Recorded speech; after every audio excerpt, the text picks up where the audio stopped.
nonetheless, obviously, it is a very combustible situation, as you say, on the Arab Street right now. So the U.S. has to proceed with caution.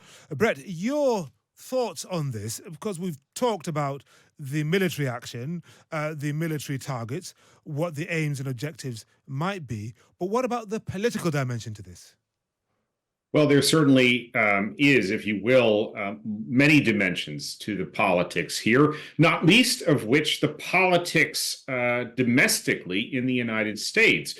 As listeners in the United Kingdom will already be familiar, the issue both of Gaza, Iran, and the broader conflict in the Middle East, the risks that are obviously quite high at the moment, are very important when it comes to the presidential as well as the legislative, our congressional elections here in the United States. So how Biden responded was always going to be important. The Republicans, Donald Trump, trying to hit him on not being strong enough.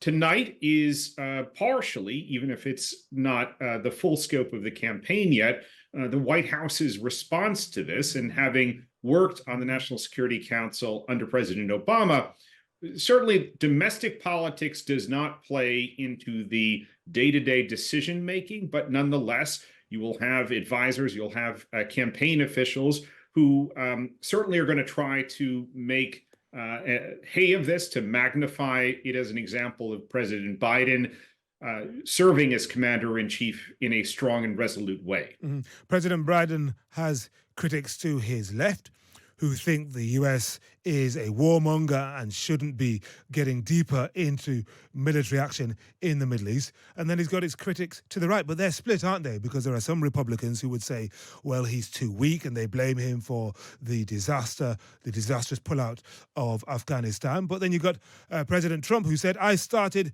no wars, and this guy's going to get you into World War III. Who's got the loudest voice? Well, I guess it's good that I am in the middle, so I get hit from both sides. But to those on the left, yes, you're right. They will, and in fact, some have already called for, including members of Biden's own party, that he seek congressional authorization for any retaliation against Iran. Now, those of us, I think, in the middle would say, look, there have been over 170 attacks on our troops. There are ongoing attacks on commercial vessels passing through the Red Sea. We simply cannot, nor quite frankly, does the presidential authorities require that he consult Congress in defending our troops and defending international commerce. On the other side, there are those, including former President Trump, who, quite frankly, are just going to attack Biden, whatever he does. And so they will find fault with something that he has not done, or as we heard from Republican senators like Lindsey Graham of South Carolina, that he simply should, go in and take out certain Iranian officials or attack on Iranian soil. And as Ambassador Lute said just prior to this segment, that is quite frankly unrealistic. It would provoke a direct confrontation with Iran that nobody wants. Folks in Tehran don't want it. Folks here in Washington don't want it. Folks where you're sitting in London certainly do not want that. So what the administration, the Biden administration is doing is trying to find a middle ground that will send a strong message to Iran to back off. I think that's what's underway as we speak. And what do you think the American public that will have to decide whether to award him 4 more years come November this year, or President Trump 4 more years, what do you think they'll be making of this? What do you think they will want to see from their commander-in-chief at a time when there's a cost of living crisis and they don't appreciate the improving economic signs? Well, it used to be that foreign policy didn't have a particularly important role in our domestic politics. That seems to have changed over the course of the last several years. And certainly with the onset of the conflict in Gaza and now this conflict with Iran, it is, if not foremost, it's certainly prominent in the minds of many Americans. Worries about, as you say, increases in the cost of petrol, increases in the cost of some of our basic household goods. So the return of some modicum of stability, of security, will be welcome as well. There obviously have been over the last 3 years a lot of questions, mostly fomented by Republicans, saying that President Biden was not up to the task, was weak in his leadership on the world stage. Here's a moment for the White House to show that Biden is firmly in control, that he is able to bring the full force of the United States military to bear when we are threatened, when we are attacked. And Brett, the president doesn't have to consult the American people via Congress, but what about close allies in the neighborhood like Egypt and Jordan and Saudi Arabia?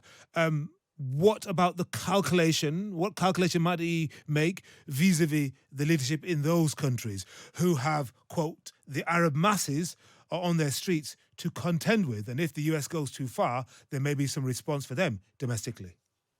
There may be, but it's interesting. I just saw before coming on the program that Secretary of State Blinken, will be headed to the region, doing again this shuttle diplomacy between Arab capitals. The fact that this is a strike against Iranian proxies, I think, will not have the same effect as perhaps U.S. support for Israel will. Nonetheless, obviously, it is a very combustible situation, as you say, on the Arab street right now. So the U.S. has to proceed with caution. And look, there will have been some level of consultation with both Arab capitals.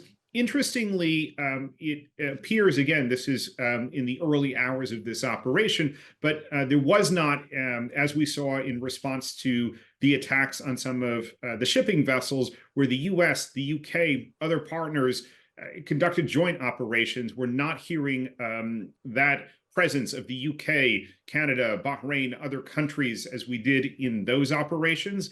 This seems to be a US-only operation. It will be interesting to follow in the coming days whether that changes. Just looking at a map which shows the scale of the attacks on US interests in Syria, Jordan, and Iraq in recent months, and they've crossed the threshold of 100. How much pressure will this put on Joe Biden's policy toward Israel and Gaza? And how much more urgent will it make Tony Blinken's task? I think he's going there for, is it the fifth or sixth time this weekend? Because it would appear that the Israelis are saying, fine, we work with you, you're our closest ally, you support us, you give us weapons, etc., and political capital, but this is our fight, don't tell us what to do.